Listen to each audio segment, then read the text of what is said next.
오늘 우리가 함께 나눌 하나님의 말씀은 잠언 22장 4절 말씀입니다. 잠언 22장 4절 말씀입니다. 구약성경 935쪽입니다. 잠언 22장 4절 말씀입니다. 제가 읽도록 하겠습니다. 겸손과 여호와를 경외함의 보상은 재물과 영광과 생명이니라. 아멘. 옆에 있는 사람들에게 이렇게 인사했으면 좋겠습니다. 우리 하나님 안에서 우리 소망을 찾으시기를 바랍니다. 한번 웃으면서 한번 이렇게 인사했으면 좋겠습니다.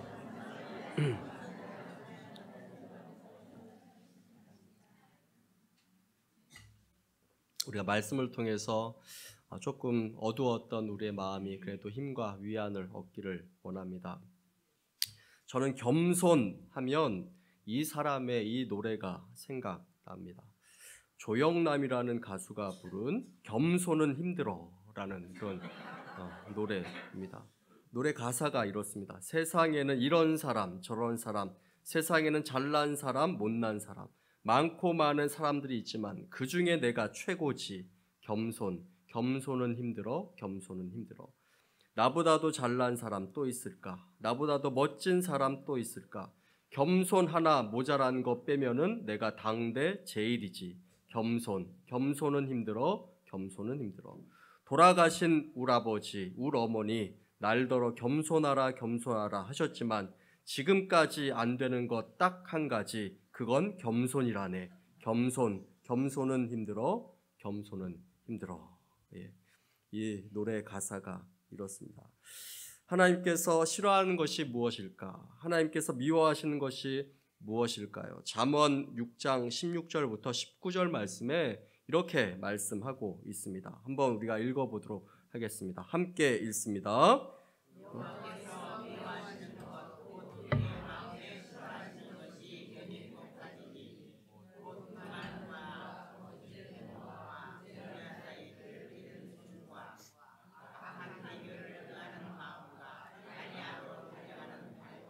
거짓을 말하는 낭용된 증거, 형제 사이를 이간하는 자이니라. 아멘. 하나님께서 싫어하시는 것이 있다, 또 미워하시는 것이 있다라고 이렇게 말씀하고 있습니다. 그런데 하나님께서는 교만한 것, 그 교만의 눈을 싫어하신다라고 이렇게 말씀하고 있습니다. 그렇다면 우리 하나님께서 기뻐하시는 것이 무엇일까요? 우리 미가서 6장 8절 말씀을 함께 읽어보도록 하겠습니다. 함께 읽습니다.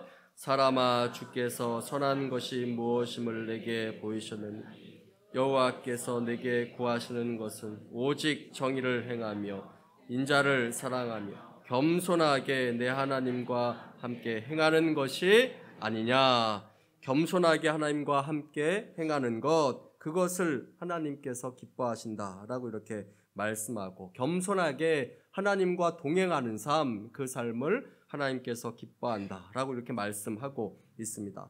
겸손은 인간을 천사로 만들기도 하고 교만은 천사를 마귀로 만들기도 한다라고 이렇게 이야기를 합니다. 성 어거스틴은 이런 말을 했다고 합니다. 성도의 가장 중요한 덕목이 무엇인가? 첫 번째도 겸손이요, 두 번째도 겸손이요, 세 번째도 겸손이다 라고 이렇게 이야기를 하였습니다. 겸손의 마음, 겸손의 삶, 오늘 성경을 통해서 하나님께서 우리에게 주시는 그 말씀을 우리가 함께 나누어 보기를 원합니다. 성경에서 이야기하는 겸손은 무엇입니까? 진정한 겸손은 무엇입니까? 어떤 목사님께서 상을 받으셨다고 합니다. 겸손한 목사님으로 이제 상을 받았다 하는 것입니다. 그 상품으로 받은 것이 무엇이냐면 겸손이라고 쓰여 있는 메달을 받았습니다. 그러니까 겸손 이렇게 쓰여 있는 메달을 이렇게 받았습니다. 그런데 그 다음 주에 그 상을 다시 빼앗기고 말았습니다. 목사님께서 다음 주에 나오실 때 그 메달을 목에 걸고 강대상으로 나오시다가 그 상을 빼앗겼다라는 그런 이야기가 있습니다. 진짜 겸손은 무엇입니까? 사전에는 겸손을 이렇게 이야기합니다. 남을 존중하고 자기를 내세우지 않는 태도, 그것을 겸손이다라고 이렇게 이야기를 합니다. 우리는 많은 경우에 겸손에 대해서 잘 이해하지 못하는 경우가 많이 있습니다. 우리는 흔히 내가 잘 못한다고 이야기하는 것, 무조건 나를 낮추고 나를 부인하고 사양하고 못합니다 라고 이렇게 이야기하는 것을 겸손이라 라고 이렇게 생각합니다. 진짜 못하는 것일 수도 있지만 잘 할 수 있음에도 불구하고 못한다, 나는 하지 못한다라고 이렇게 사양하고 부인하는 그런 모습, 그 모습을 겸손으로 이해하는 경우가 많이 있습니다. 나는 부족해요 라고 이렇게 이야기합니다. 그러나 충분히 할 수 있습니다. 할 수 있는 능력도 됩니다. 그러나 그렇게 이야기를 하는 것입니다. 그런 모습을 통해서 오히려 자기를 더 드러나게 하기를 원하고 오히려 그 마음 가운데 자기를 더 붙잡아 주기를 원하는 그런 마음이 있다면 그것은 진짜 겸손의 모양과 태도가 아니다라는 것입니다. 그것은 겸손이 아니라 겸손한 척 하는 것입니다. 겸손은 자기를 비하하는 것이 아닙니다. 겸손은 자신감의 그런 결여를 이야기하고 있지 않습니다. 겸손은 유약한 성격이나 우울한 그런 모습을 이야기하고 있지 않습니다. 굴종적인 그런 행동을 하고 그런 인상을 주는 것도 이야기하는 것이 아닙니다. 성경은 겸손을 향해서 이렇게 정의하고 있습니다. 성경 전체를 통해서 앤드류 머레이라는 사람은 이렇게 겸손에 대해서 정의를 했습니다. 겸손은 피조물로서 자신의 위치가 어디인지 그 자리를 인정하고 하나님께 그 자리를 내어 드리는 것, 그것을 겸손이다 라고 이렇게 이야기를 했습니다. 내 자신의 위치를 인정하고 하나님께 그 자리를 인정하고 내어 드리는 것, 그것을 겸손이다 라는 것입니다. 겸손은 피조물로서 우리의 자리가 어디인지를 아는 것입니다. 그리고 그 자리를 인정하는 것입니다. 내가 자리 잡고 있었던 그곳을 하나님께 자리를 내어 드리는 것, 그것이 바로 겸손입니다. 겸손은 내 자신을 아는 것입니다. 그리고 하나님이 어떠한 분이신지 인정하는 것, 그것이 겸손이고 하나님께 합당한 그 자리를 내어드리는 것이 바로 이 겸손의 모습입니다. 그래서 성경은 겸손을 이야기할 때마다 항상 하나님과의 관계로서 이야기하고 있습니다. 오늘 말씀에서도 보면 겸손에 대해서 이야기하면서 여호와를 경외하는 것이다 라고 이렇게 말씀하고 겸손한 것, 여호와를 경외하는 것을 함께 섞어서 이야기하고 있는 것을 보게 됩니다. 영어에서 겸손이란 단어는 이 라틴어의 흙이라는 단어에서 파생되었다라고 이렇게 이야기를 합니다. 흙으로서의 자신을 생각하라라는 것입니다. 피조물로서의 자신을 생각하는 것이 겸손이다라고 이렇게 이야기를 합니다. 창세기 3장 19절 말씀에 너는 흙이니 흙으로 돌아갈 것이라 라고 이렇게 말씀합니다. 흙으로서의 너 자신의 모습을 생각하고 나를 세우시고 만드신 창조주로서의 그 하나님을 바로 바라보는 것, 그것이 바로 겸손이다 라고 이렇게 말씀을 합니다.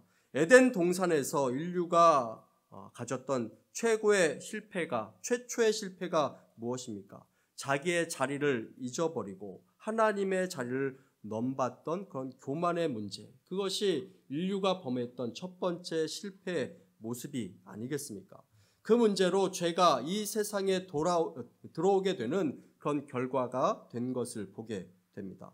우리 이사야서 10장 15절 말씀을 우리가 함께 읽어보기를 원합니다. 함께 읽겠습니다. 시작. 도끼가 어찌 없습니까? 예. 제가 읽도록 하겠습니다. 이사야서 10장 15절 말씀입니다. 도끼가 어찌 찍는 자에게 스스로 자랑하겠으며 톱이 어찌 켜는 자에게 스스로 큰 채 하겠느냐. 이는 막대기가 자기를 드는 자를 움직이려 하며 몽둥이가 나무 아닌 사람을 들려함과 같음이로다. 아멘. 우리에게 말씀을 통해서 이렇게 이야기하고 있습니다. 우리는 도끼라 라고 이렇게 이야기합니다. 우리는 톱이다 라고 이렇게 이야기를 하고 있습니다. 창조자에 의해서 만들어진 연장이다 라고 이렇게 말씀을 하고 있습니다. 그런데 우리가 마치 찍는 자가 되고 마치 켜는 자가 되는 것처럼 착각하고 있는 그 모습이 바로 교만한 모습이다라고 이렇게 말씀을 하고 있습니다.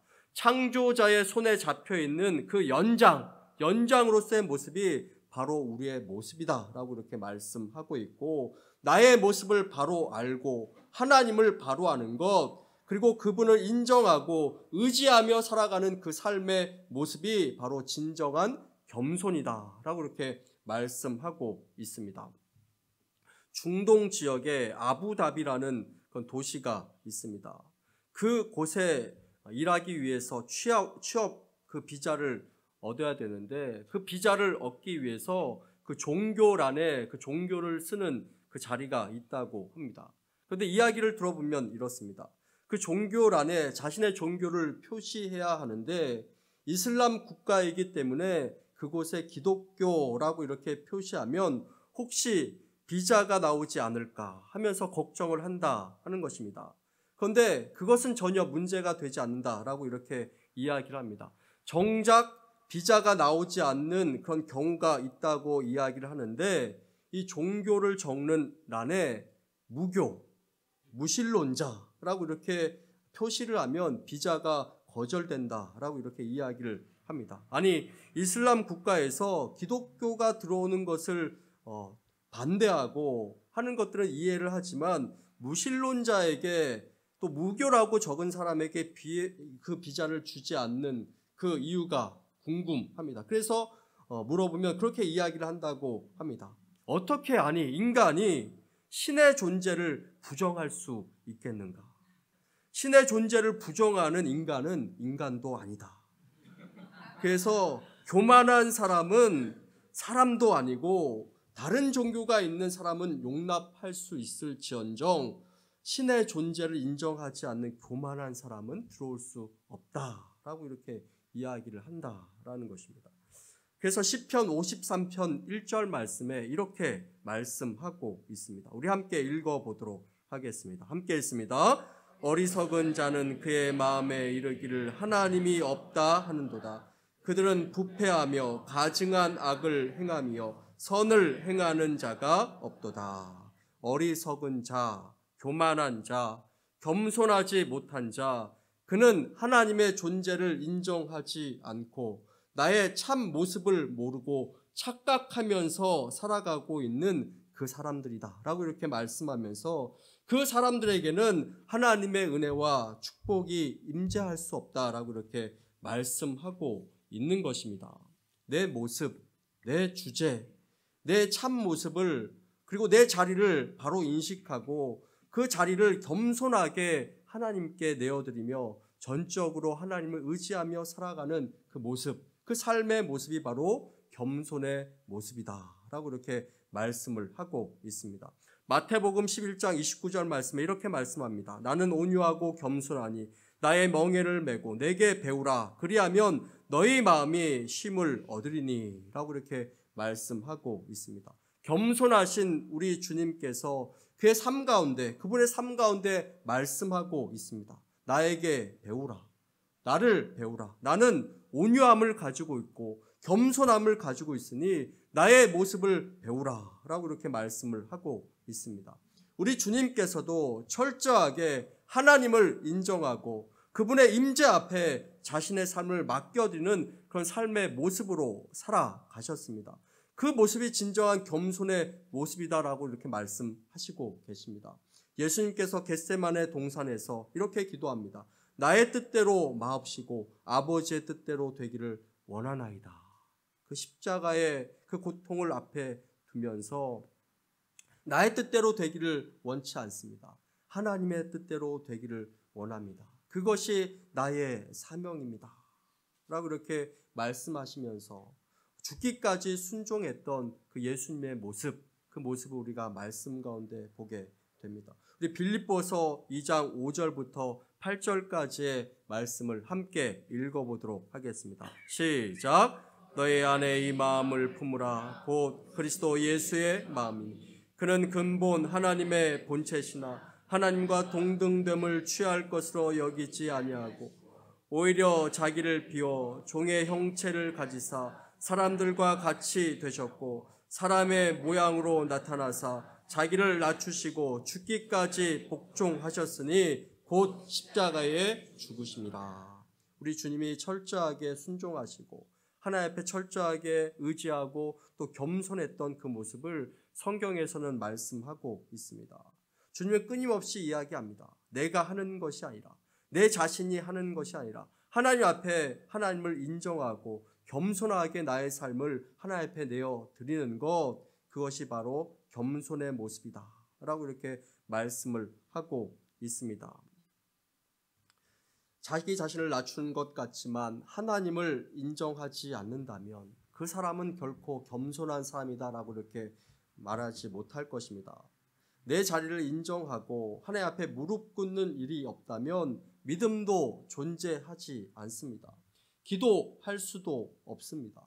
은혜 받을 수도 없습니다. 순종할 수도 없습니다. 그래서 이 겸손이 얼마나 중요한가 하는 것에 대해서 말씀에서는 이야기하고 있습니다. 하나님을 하나님으로 인정하는 삶의 모습을 이야기하고 그 겸손의 모습 가운데 하나님께서 축복하신다라고 이렇게 말씀하고 있습니다. 잠언 3장 34절 말씀에 진실로 그는 거만한 자를 비웃으시며 겸손한 자에게 은혜를 베푸시나니 라고 이렇게 말씀합니다. 야고보서 4장 6절 말씀에 그러나 더 큰 은혜를 주시나니 그러므로 일러스되 하나님이 교만한 자를 물리치시고 겸손한 자에게 은혜를 주신다 하였느니라. 잠언 18장 12절 말씀에 사람의 마음이 교만은 멸망의 선봉이요 겸손은 존귀의 길잡이니라. 잠언 29장 23절 말씀에 사람이 교만하면 낮아지겠고 마음이 겸손하면 명예를 얻으리라 라고 이렇게 말씀을 하고 있습니다. 하나님께서 끊임없이 말씀하고 있습니다. 하나님께서 정말 원하는 것, 겸손하게 하나님과 동행하는 그 삶 살아가는 것, 하나님을 하나님으로 인정하는 삶을 살아가는 것, 그런 진정한 겸손이 있을 때 하나님께서 우리와 함께 하신다라고 이렇게 말씀하고 있습니다. 하나님께서 겸손한 우리의 기도 가운데 응답하십니다. 진정한 순종이 있는 그곳에 하나님의 놀라운 역사가 있는 것을 말씀하고 있습니다. 영예를 얻게 하시고 존귀를 베푸시고 또 하나님께서 재물과 영광과 생명이 있게 하시겠다라고 이렇게 말씀을 하고 있습니다. 그 겸손은 하나님의 은혜를 담는 그릇입니다. 그곳에 하나님의 은혜와 축복이 흐르는 것을 말씀하고 있습니다. 하나님 앞에 나는 누구인가? 하나님 앞에 내가 누구인지 깨닫는 것, 그것이 바로 겸손입니다. 그런데 우리는 이것을 머릿속으로는 이해를 하지만 금방 잊어버리고 내 뜻대로 내 마음대로 살아가는 그런 모습을 보게 됩니다. 금세 내 삶의 주인이 내가 되어버립니다. 내가 자꾸 주관하려고 하고 내가 움직이려고 하는 그런 우리 자신들의 모습을 보게 됩니다. 날마다 하나님 앞에서의 내 모습을 우리가 되찾으려고 하지 않고 그 모습을 정확하게 보려고 하지 않는다면 우리는 겸손한 모습으로 살아갈 수 없는 것입니다. 자꾸 교만한 모습으로 살아가려고 하고 자꾸 내 마음, 내 뜻대로, 내 의지대로 살아가려고 하는 우리 자신들의 모습을 보게 되는 것입니다. 그러므로 하나님 그분의 자리를 인정하고 내어드리는 그 순종의 모습, 그 겸손한 모습 가운데 하나님께서 역사하시는 것입니다. 하나님께서 응답하시는 것입니다. 하나님께서 말씀하십니다. 주께서 겸손한 자에게 은혜를 베푸시느니라 이렇게 말씀하십니다. 그 겸손의 은혜가 저와 여러분들 삶 가운데 가득하기를 간절히 축원합니다. 그렇다면 겸손이 우리 생활 가운데 어떻게 나타나야 하겠습니까? 겸손하신 하나님 앞에, 전능하신 그 하나님 앞에 우리가 겸손한 것, 그것이 가능하겠습니까? 우리는 우리의 일상생활 가운데서 겸손이 나타나지 않는다면 하나님 앞에 그 겸손이 진짜 겸손인가 하는 그런 질문을 우리가 스스로 던져봐야 합니다. 기도할 때 겸손할 수 있습니다.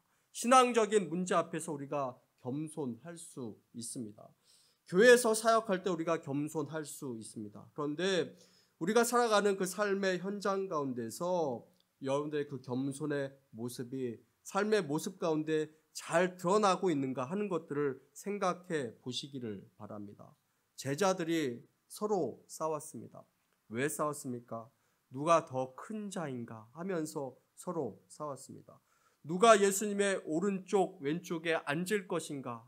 그 제자들은 서로를 향해서 비방하며 싸웠습니다. 그러한 그들을 위해서, 다투고 있는 그들을 위해서 예수님께서 말씀하십니다. 너희 중에 가장 작은 자가 가장 큰 자다라고 이렇게 말씀하시면서 제자들의 그 발을 씻겨주는 그 예수님의 모습을 우리는 성경에서 보게 됩니다. 하나님 앞에서의 겸손의 모습, 그 모습은 사람들 앞에서의 겸손의 모습으로 또한 나타나야 한다라는 것을 말씀하고 있습니다. 우리 갈라디아서 5장 13절 말씀을 우리 다 함께 읽어보도록 하겠습니다. 함께 읽습니다. 형제들아,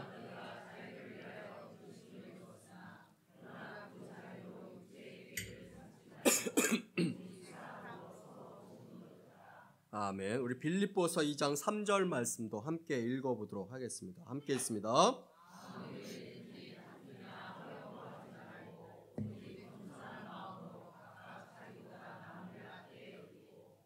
성경은 말씀합니다. 너희가 서로 용서하라, 서로 용납하라, 그리고 서로 종노릇하라.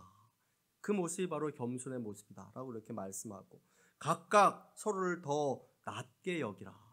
더 낮게 여긴다는 것이 무엇입니까? 밑으로 여기는 것이 아니라 더 위로 여기라 라고 이렇게 이야기하고 있습니다. 우리 한번 옆에 있는 사람들에게 이렇게 이야기했으면 좋겠습니다. 당신이 나보다 더 낫습니다. 당신이 나보다 더 훌륭합니다. 예, 말로는 이렇게 낫습니다, 훌륭합니다 이야기하면서 속으로는 절대 그렇지 않습니다. 내가 더 훌륭합니다. 이렇게 말한다면 그 겸손의 모습이 우리 삶 가운데 드러나지 않는 것입니다. 과연 우리의 삶 가운데 그 겸손이 잘 드러나겠습니까?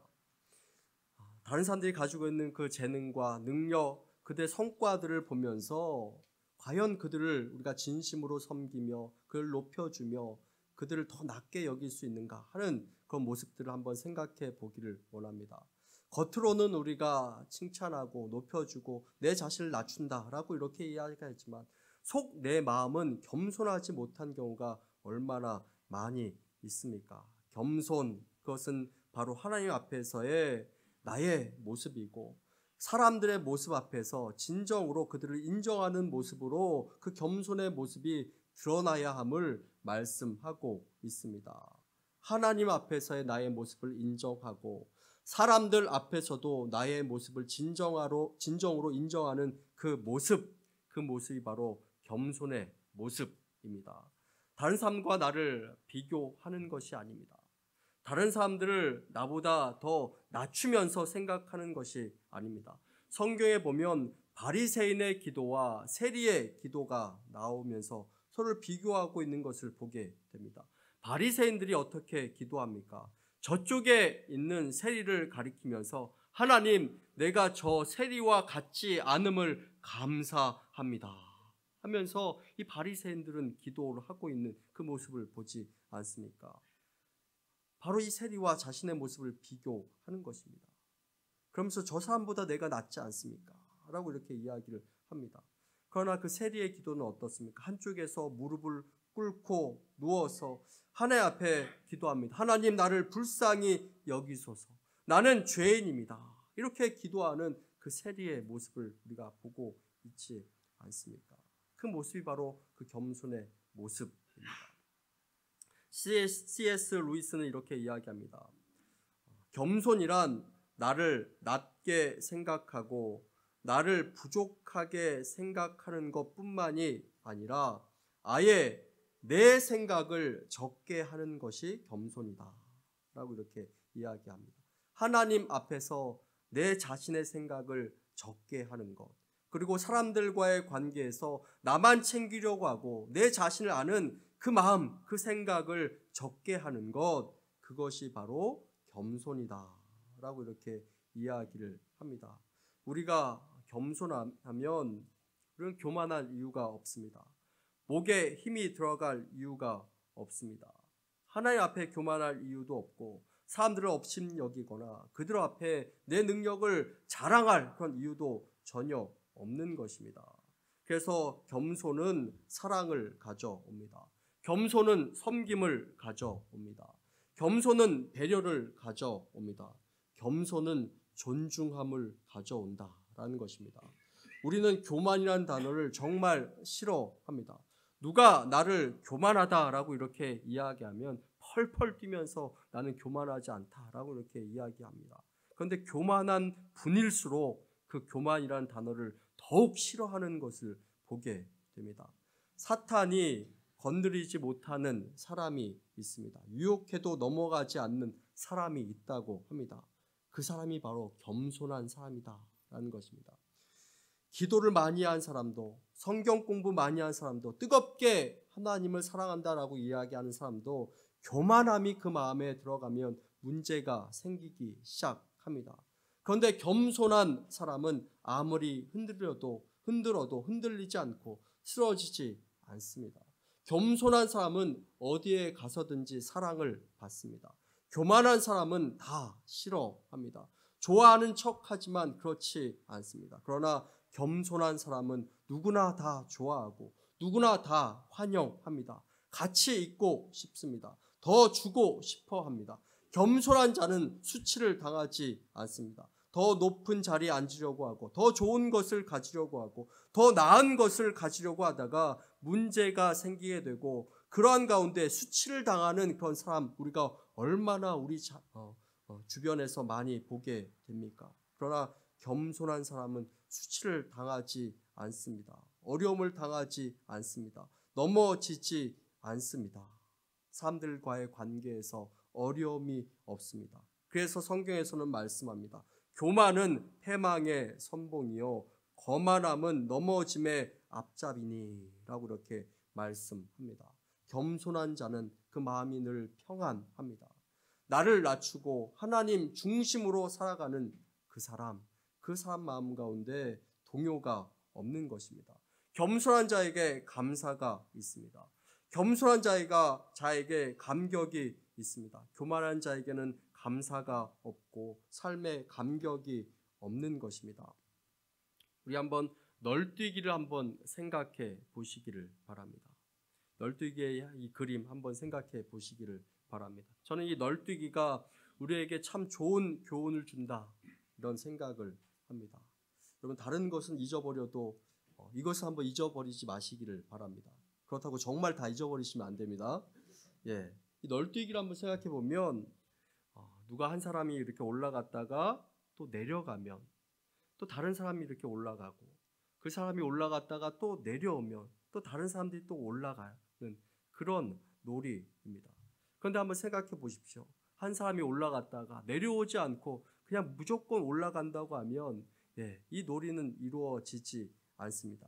그 자리 그대로 있으면 이 놀이는 이루어지지 않습니다. 한 사람이 올라갔다가 다시 내려올 때 다른 사람이 또 올라가는 것입니다. 올라갔다가 또 내려오면 그 힘으로 또 다른 사람이 올라가는 것입니다. 누구 한 사람이 높아졌다가 계속 높아지는 것이 아니라 다시 겸손함으로 또 내려오면 다른 사람이 또 높임을 받는 것입니다. 그 사람이 또 존귀함을 받는 것입니다. 그 자리에 있는 것이 아니라 또 내려오면 또 자신을 낮추면 내 주위에는 또 다른 사람이 또 올라가는 것입니다. 그러면서 이 놀이가 이루어지는 것입니다. 널뛰기가 우리에게 참 좋은 교훈을 준다라고 이렇게 생각합니다. 우리들도 이러한 삶을 살아갈 수 있게 되기를 원합니다. 서로를 높여주고 내 자신이 낮아져서 다른 사람을 높여주고 또 내 자신이 또 낮아져서 또 다른 사람을 높여주고 또 다른 사람이 높여줄 때 또 내 자신이 또 올라가고 그 자리에 그대로 머물러 있는 것이 아니라 또 내려오고 또 다른 사람들을 높여주는 그런 모습이 우리 삶 가운데 있게 되기를 원합니다. 우리 베드로전서 5장 5절을 마지막으로 읽어보기를 원합니다. 함께 읽습니다. 서로 겸손함으로 허리를 동이라. 하나님은 교만한 자를 대적하시되 겸손한 자들에게 은혜를 주시니라. 겸손으로 허리를 동이라. 겸손의 옷을 입으라. 내 삶 가운데 하나님의 자리를 인정하는 그 모습이 바로 겸손의 모습이다. 그 겸손의 모습을 가지고 살아가는 저와 여러분들 다 되기를 간절히 축원합니다. 하나님께서 겸손한 자에게 은혜를 주시라라고 이렇게 말씀을 하고 있습니다. 겸손의 모습으로 서로를 높여주고 그러므로 인해서 자신의 삶도 복되고 은혜가 넘치는 그런 존귀한 인생 살아가시는 저와 여러분들 다 될 수 있게 되기를 간절히 축원합니다. 우리 함께 기도하겠습니다.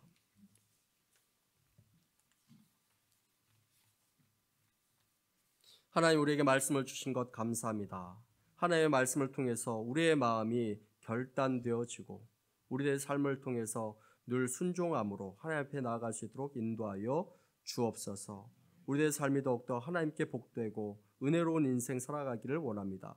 하나님 앞에 내 자신의 모습을 인정하는 겸손한 모습으로 살아갈 수 있도록 인도하여 주옵시고 그 겸손의 모습을 통해서 하나님을 높이고 서로를 높여줄 수 있도록 인도하여 주옵소서. 가장 작은 자가 가장 큰 자라고 이렇게 말씀하신 주의 말씀을 기억하며 더 낮춤으로 인해 더 높아지고 풍성해지는 은혜를 누릴 수 있도록 인도하여 주옵소서. 감사드리며 예수님 이름으로 기도합니다. 아멘.